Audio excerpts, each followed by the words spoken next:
Hi, everyone. Welcome to Coffee Time with Masterminds. We're continuing the conversation on feedback. Last week, we talked about feedback from a leadership perspective. And today, we are talking about feedback from funders. Funders are important partners in our work, and funder feedback is invaluable. Best practices when receiving funder feedback is when they fund us.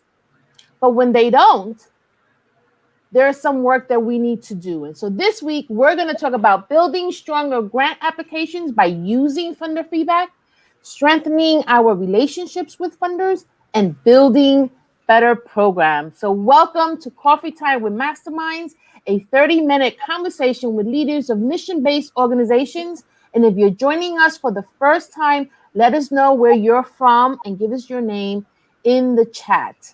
I am Cynthia Rojas, Principal of 2-Year Growth, and I'm joined today by Peter Blakely of Blakely Consulting and Rebecca Tuttle, founder and principal of Grant Right Now and Grant Writing for Good. How are you? Good. Good morning, everybody. Good morning. How are you? Really good. Really good. Okay, let's get started because last week we went over quite a bit. This feedback topic is really big. It is. So today we're talking about sending in grant applications. And I think a lot of us think that that's the end of the process. And the only thing we're hoping to get back is a big check. But there's more opportunity in there. So Rebecca, what are the other alternatives and how do we make the most of them? You mean when you don't get funded? Yeah.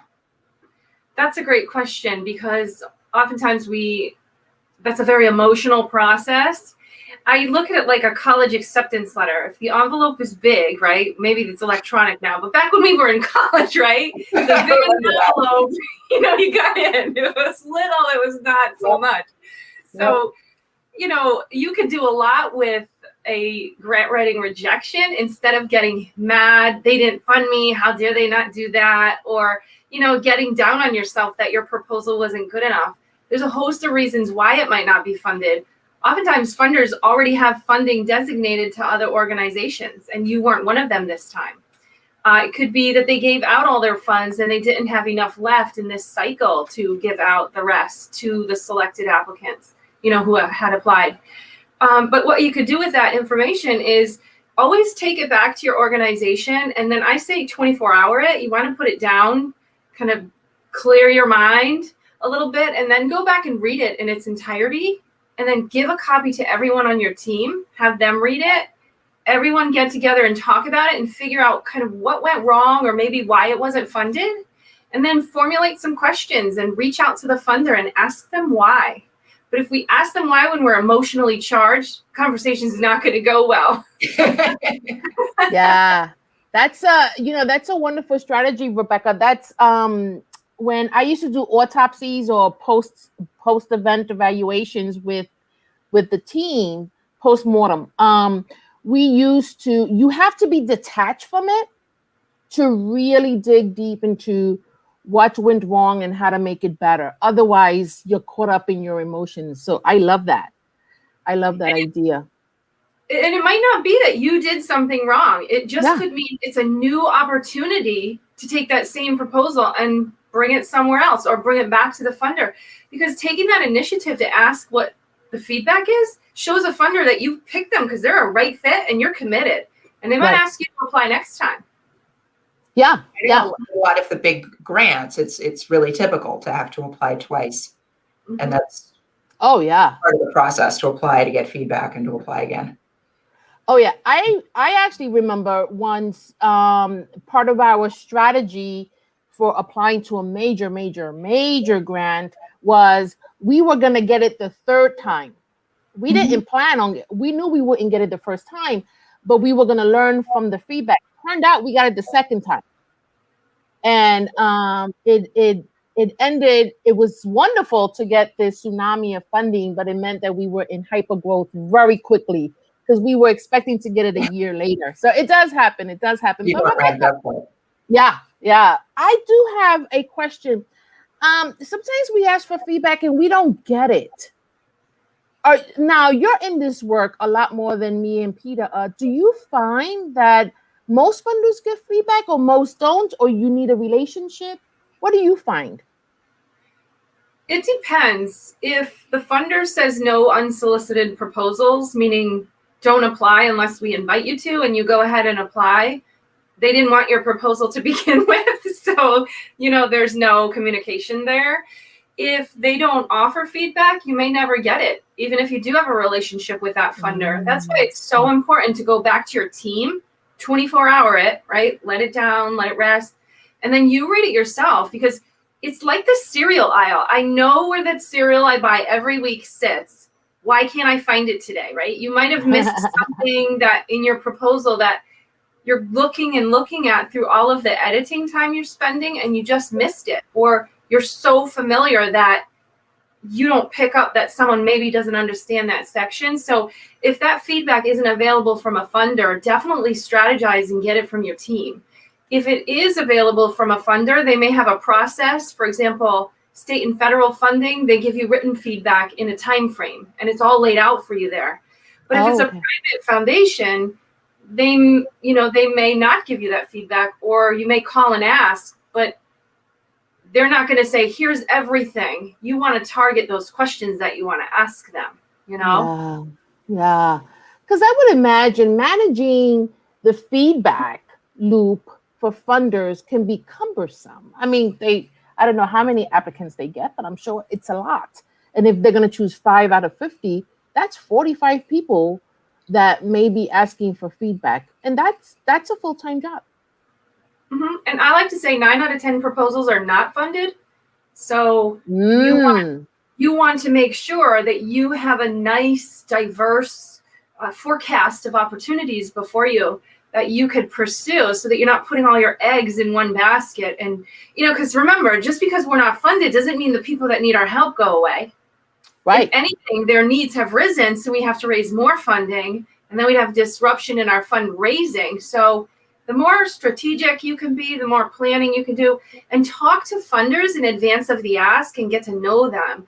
Can you talk to us a little bit today about relationship building with funding, Cynthia? Oh God, yeah, it's really important. And one of the things I hear from funders is that every time they have, or many times when they're having a conversation with a nonprofit, it's about funding. And we have to remember that funders are people too, right? And that they do more than just fund programs. And there's nothing better than picking up the phone and talking to a funder about something completely unrelated to your grant or you needing more funding. And if you can find every opportunity to do that, then go ahead and do it. And I'll tell you something that I did years ago. I was forming a department, a communication department. And I knew that I needed a brand strategy, and I needed, what's that thing when, help me here, graphics and all that, style sheet. Branding. Oh, okay. Yeah, the style sheet. And I went to the local foundation and I asked them, can I meet with their marketing team? They loved it because they have so many more resources than we do. I didn't ask them for money. I didn't ask them, for time with their staff. I did ask for a meeting with their staff, but I didn't ask for their staff to do pro bono work, right? And I learned so much, and they gave me so many resources, right? And I got to build a relationship with the marketing team of the local foundation, and that has gone on for years. That's awesome, because one of the hardest questions that grantees have to answer in a proposal is, how are you going to basically market and share if you receive this funding? And more often than not, grantees will say, we'll put it in our newsletter or we'll put it on social, but it's so non-specific, and funders want that level of specificity, and that's how they're going to pick that proposal that they'll fund. So I love that. It's like you have this secret, right, that everyone else is wondering. That's awesome, Cynthia. Yeah. Another really interesting point a couple of minutes ago about having a business plan and a development plan that worked hand in hand. And you said, when we got funded on our second try instead of our third try, it was a problem because we hadn't staffed up, we didn't have the infrastructure. But I think the fact that's a different way to think about it from the way some organizations might be thinking, to have an entire business plan and a development plan that are working together. And now it seems it's so unemotional when you say, this is our funding target in year 3. We know that this is our hit rate for grants, so this is how many applications we need to put out. Now you're gathering that feedback, and it's not a slight against you. It's just a strategy to improve your odds for future funding.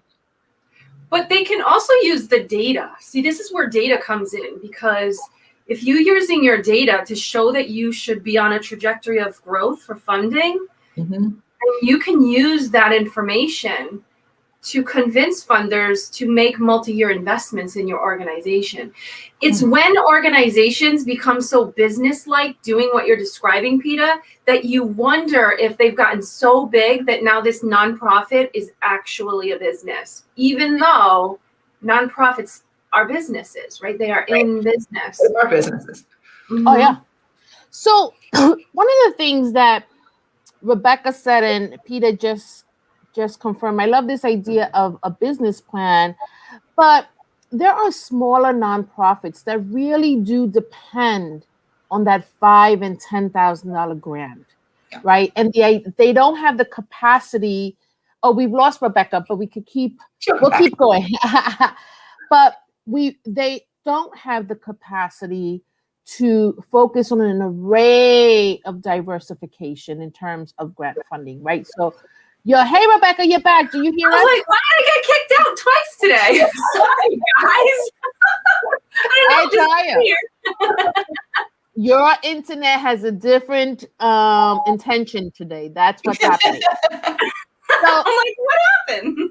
I'm going to go back to the question because this is geared more toward you. But for smaller nonprofit organizations where that $10,000 grant or that $5,000 grant matters, and they don't have the capacity to diversify their portfolio, meaning they don't have a full-time grant writer that can really look at 3 grant opportunities, and if they don't get 2 out of the 3, that's fine. What do you recommend? Like some of this could be make or break sometimes. That's a great question, because that's actually how I engage a lot of my clients. Is they're very small organizations. So, for example, one of my clients, their whole budget was $1,000. That's it. Wow. And they had someone give them $5,000. And of that, they reached out to a consultant, which I think is a great opportunity, right? Because if you find the right fit consultant, they can really help you grow your organization. Yeah. Now that organization, after 2 proposals, is almost $27,000. Wow. So they took a huge risk, a leap of faith, using the resources they had to hire a consultant to help them figure out where those opportunities were, the grant seeking, and then the writing, and then the direction forward. So it's not just hiring a consultant to write 1 grant once. You want to use that application to drive your future funding. Nice. That is a really good piece of advice. Consultants would be a lot cheaper than full-time staff. Yeah, and then you can bring so much of that knowledge in-house. Now you can learn how to search. You have a little bit of a template of an application that you can use. So you really get a lot of leverage. And the edge of it comes in. Okay, now we're over 20,000 this year. Last year we were 1,000, then 5,000, now it's over 20. Next year, you want to be at 20 or higher, right? Because you don't want to dip in your financials, which is another reason why you want to be strategic about it. There is risk involved in applying for grants, but I guess what's that saying? Calculated risk as much as you are able, right? Right. But that's how you can use the data to do that calculation, right, Peta? Right. Yeah. I mean, this is like any other operation in your organization. If you can track your historic data, then you can make projections and you can make improvements. Look at what kinds of grants you've been successful with, what kinds of organizations, that kind of thing, and use that to your advantage. We also talked with, remember we talked with Matt this summer about keeping your information, keeping track of information and reusing. You know, Yes. all of this feedback from funders is important information to have in your organization. So. Yeah. I'm working with a small organization that's experiencing hypergrowth. And I think I lost my train of thought. Sorry. And oh, so as I'm talking with them and working with them on building infrastructure, um, I told the executive director, I said, you are poised for even more growth. And let's talk about your outcomes. What are your outcomes looking like? Because that's what's going to help you advance further. She had yet to think about that because she's experiencing such massive growth that I thought, wow, let's focus on there also. Let's make your outcomes. Let's get you a outcomes monitoring system so that you can then continue to write grants based on your success. Because that's the way to do it, right, Rebecca? Did I do well? You did awesome, absolutely. But I think what we're talking about today is it's a learning experience. It's there's a way that I do grant writing. There's a way that you do grant writing, and PETA, you contribute to grant writing as well. And we each have a different style, but no one style fits all. Everything that you submit to a funder is based upon their application, their style, which is another reason why it's so important to build those relationships. Because I've had funders where I've applied for funding for an organization back when I worked in the organization, and we were tabled funding. So there was nothing wrong with our application. They said, we just want to come back and revisit. They came back, revisited, gave us a 2-year plus a matching gift campaign. I mean, we were $75,000 from that. Wow. And now imagine if I was like, I can't believe they didn't fund us. That was our opportunity, Don't let the emotion get in the way and keep building and pressing on those relationships. I think that's cool. So, Rebecca, you talk a lot about relationships, and I'm big on all kinds of relationships, but the funder relationship is something that you are a huge advocate for. Can you and PETA and I share some ways that we build relationships with funders so that we can give that information to our audience? That's a great idea. Do you want to go first? I'll go first. Okay, PETA, thank you. Lindsay said such a great thing to us this week. I think it was this week, recently, about whether something has worked out or not worked out, to get curious about it, and to look into it in a spirit of, this isn't a judgment. It's not about winning or losing or failure.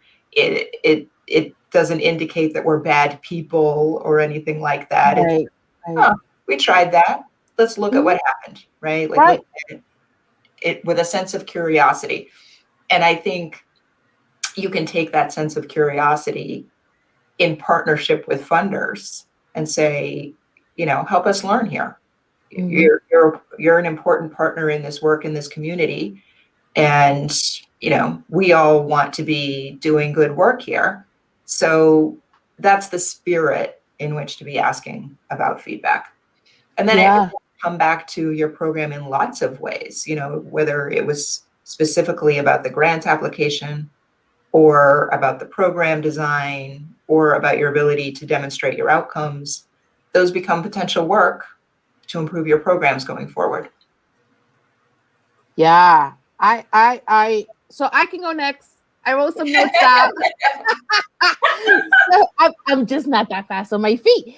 But I used to love site visits. I know some CEOs and executive directors get very stressed out about that. But I want you to reimagine this.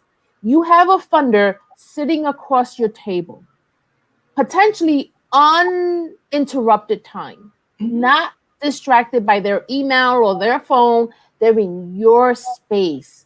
And you have the latitude to show them what you want to show off and not show off what you don't want to show off. And I always felt like that was such a great opportunity. I would jump up for joy. Every time a funder came, I was at that table because I was the most excited person.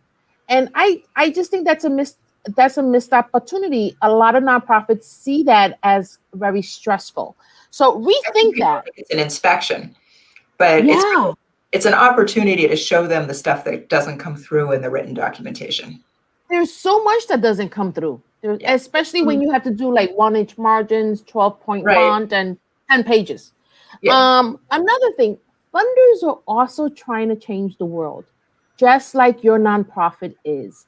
And I think we miss that point, and we create this hierarchy as opposed to this lateral relationship, right? So attending your local foundation's annual meeting, that's important because that's when they're telling everybody what their focal areas are that year, right? They're telling everybody what they have been able to accomplish and what they have learned. And that moment is so important to them. And they usually foundations do a really nice job at putting together an annual meeting because they also want to honor the nonprofits who are their partners. So let's start thinking of foundations as partners, lateral peers, and not this hierarchy that I think we put in our heads. Another way that I build relationships is I become a grant reviewer sometimes. And whenever I'm asked, do you want to be on the team that reviews a grant? If my organization was not applying, then I could do that. And that's a great way to learn about the foundation and what they're passionate about. So those are some. Go ahead, Peter. I mean, I love reading other people's proposals, right? Yeah. I learn so much about how to put together a proposal, right? Yep. You know, how to describe certain things. So it's a great learning opportunity for multiple. Yeah. No, that's all right, Rebecca. So I serve as a federal grant reviewer, and it took a year and a half to get selected. And now I sit on panels and review federal grants. So why did I do that? Because I wanted to get better at writing federal grants, right?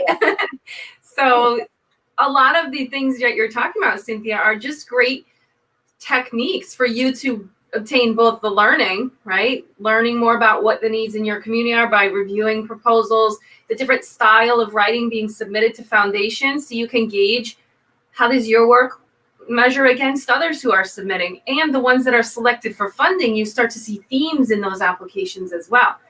So I'm a big believer, and if you want to receive something, you have to give more than you receive, right? So if you want funders to support you, then you should be supporting philanthropy yourself, right? Not so that you give to this foundation so they grant you funding back, right? But if you have a cause that you care about, then you should be supporting other causes instead of always asking people to support yours, because then you get familiar with other foundations and other philanthropists who might recommend the work that you do in your organization, and funding might come to you that way. But the relationships with funders isn't just at the point of grant application. You could build relationships with funders if you had questions about the application, or if you want to reach out to funders to ask for advice about what they're funding in the community. And I've given a lot of oral presentations for funding where a funder has read our application and now they want to hear from us and we have to present orally. And so scripting that out, practicing that, I do that a lot with my clients, a role play to get ready. Because every time you're talking to a funder that you have a proposal in front of or could potentially, you want to think of it as a job interview, right? They're interviewing you to see if you're a right fit.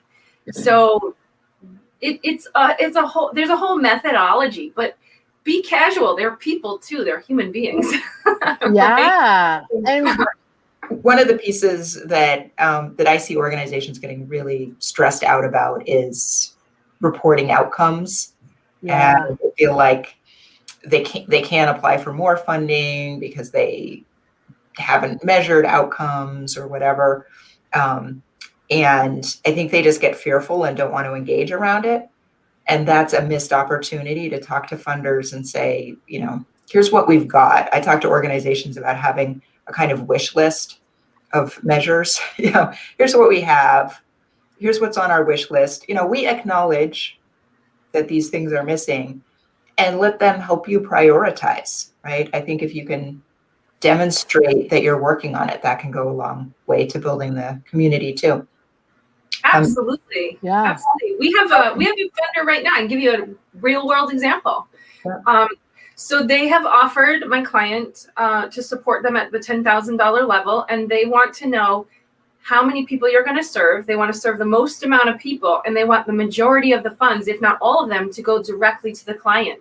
And so now they're wondering, well, can we use some of that to provide that case management piece to deliver to the client? And so how would we know the answer to that? We could take the risk of applying for both and get rejected, or we could reach out and ask them. So we reached out and asked them, and guess what? They said no, 100% has to go to the client. Imagine if we didn't have confidence enough to reach out and ask. Yeah. There's a comment here. Do you want me to pull up from Dalton? Yeah, from LinkedIn. Yeah. Good. Hi, Dalton. Good to see you. Ways of establishing relationships. Doing the legwork to create added value by developing collaboratives, resource materials, reports, and expertise. Yeah, in the interest of the funder. That's something that I talk to a lot of clients about. When you're doing your evaluation or your research, especially if you have an innovative or novel kind of program, you have an obligation to bring that information back to the community.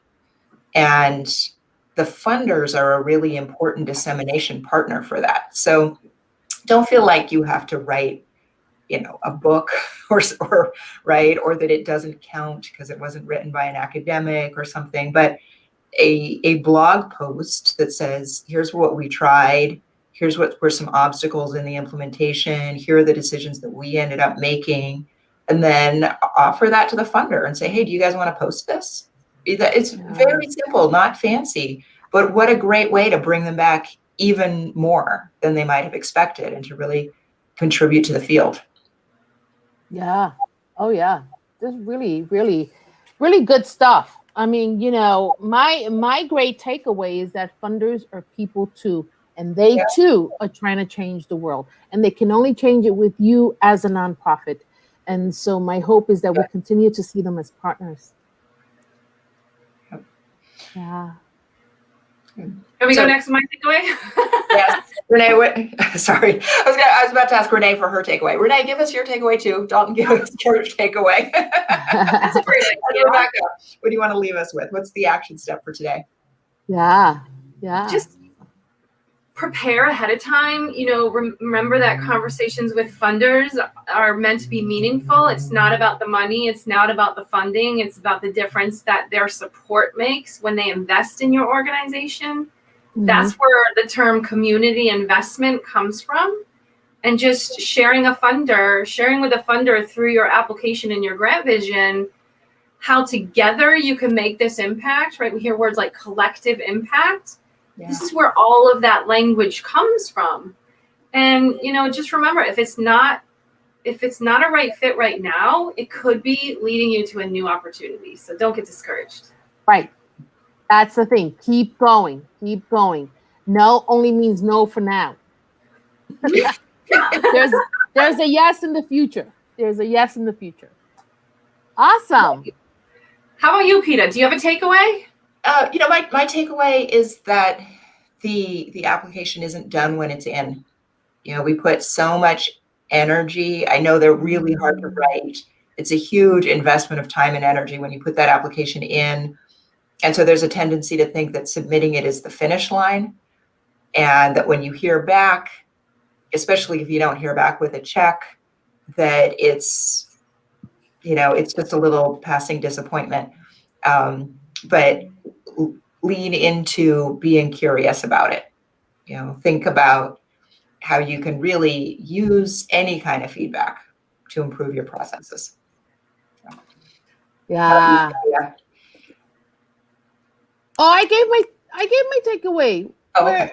We're changing the world. Foundations and funders are changing the world, and they're going to do it through nonprofits. So they are actually our partners.